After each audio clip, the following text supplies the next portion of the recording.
What if I told you that the very medical tests designed to save your life could actually be the thing that ruins your remaining years? We are taught from a young age that more testing equals better health. We believe that catching everything early is the golden rule of longevity. But there is a silent crisis happening in modern medicine right now, specifically targeting those of you over the age of 70. It is called overdiagnosis, and it is turning healthy, active seniors into permanent patients. We are talking about invasive procedures, debilitating side effects, and unnecessary anxiety for conditions that, quite frankly, would never have harmed you in the first place. Today we are going to look at 7 specific screenings that medical guidelines now suggest stopping after age 70, 74, or 75. We aren't guessing here. We are looking at data from the U.S. Preventive Services Task Force and the American Geriatric Society.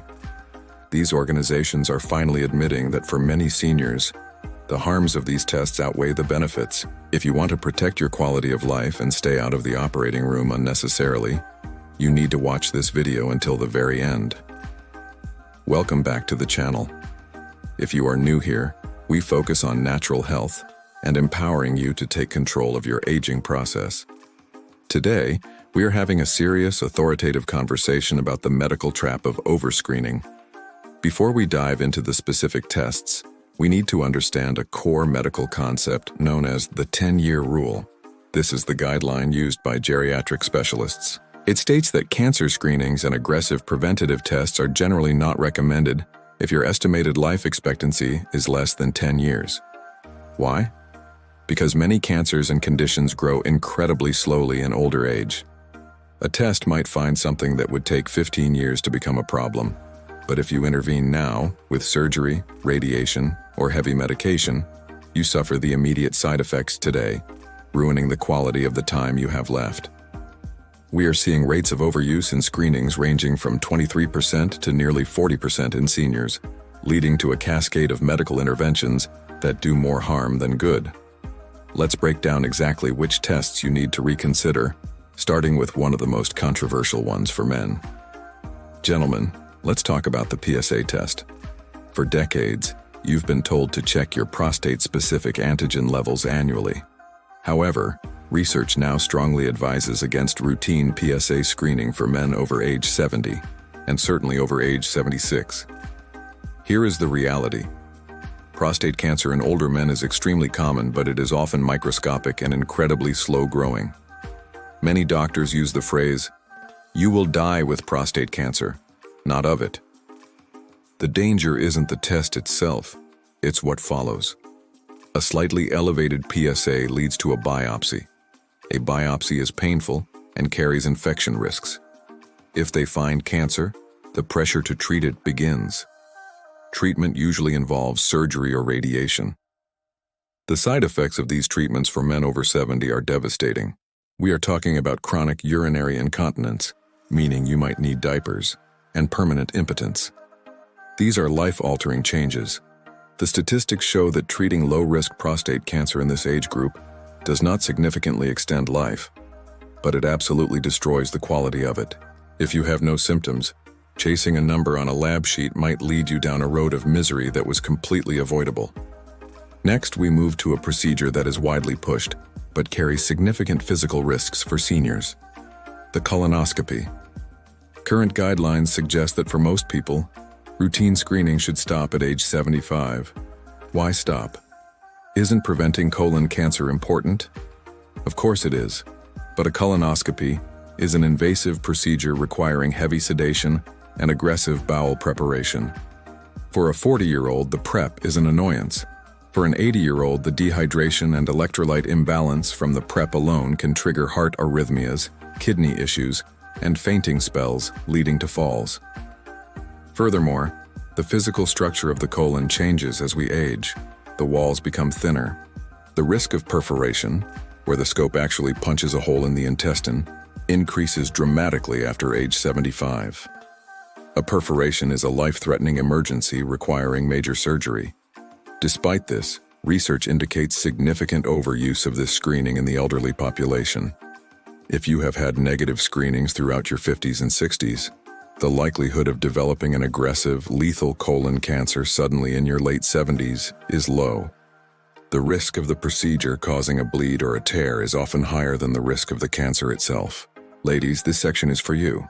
Let's discuss mammograms and cervical cancer screenings. Regarding mammograms, the guidelines suggest that after age 74, the benefits become questionable. This brings us back to overdiagnosis. As we age, our bodies often develop small abnormalities or slow-growing tumors that will never spread or cause symptoms. However, if a mammogram spots it, the medical protocol kicks in. You undergo a biopsy, then perhaps a lumpectomy, or even chemotherapy. You spend your golden years fighting a cancer that was essentially dormant.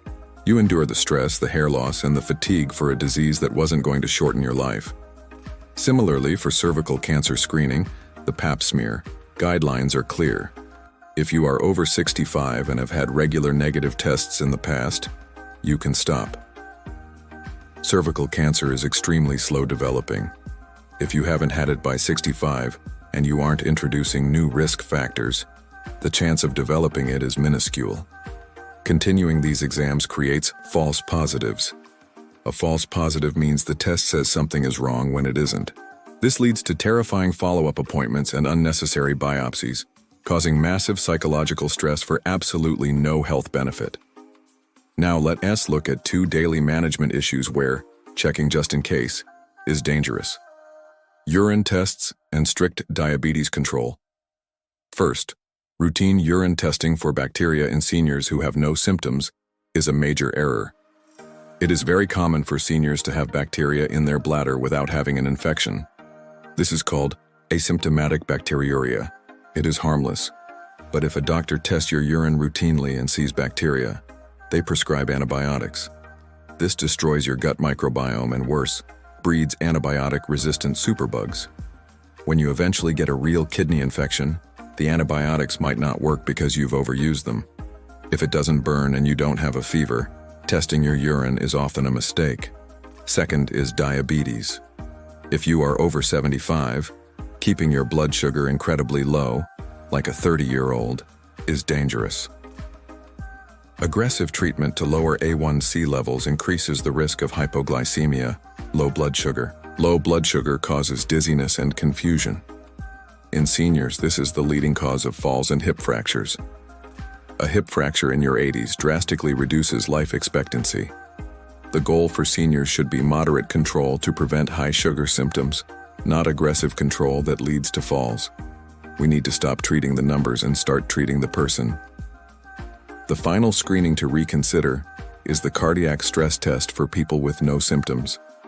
If you do not have chest pain and you do not have a history of heart failure, running on a treadmill to check your heart often backfires. In older adults, these tests have a false positive rate of nearly 40%. The EKG might look a bit weird just because of age-related changes, not heart disease. What happens next? The doctor gets scared. They order a cardiac catheterization or an angiogram. These are invasive procedures where they thread a tube into your heart. These carry risks of stroke, bleeding, and heart attack. You went from feeling fine to being on an operating table because of a false alarm. If you are active and symptom-free, looking for trouble in the heart often results in finding trouble that wasn't actually there. To be clear, I am not telling you to stop seeing your doctor. If you have symptoms, pain, bleeding, lumps, or sudden changes, you must get checked immediately. But routine screening for the sake of screening needs to be a discussion, not an obligation. Ask your doctor, will the results of this test change my treatment? Will treating this improve my life expectancy or just make my remaining years harder? Prioritize your quality of life. Your golden years should be spent enjoying your family and your hobbies, not sitting in waiting rooms recovering from unnecessary biopsies. If you found this information eye-opening, please hit that like button. It helps us spread this urgent message to more seniors. And don't forget to subscribe for more no-nonsense health advice. Stay healthy, stay wise, and I'll see you in the next video.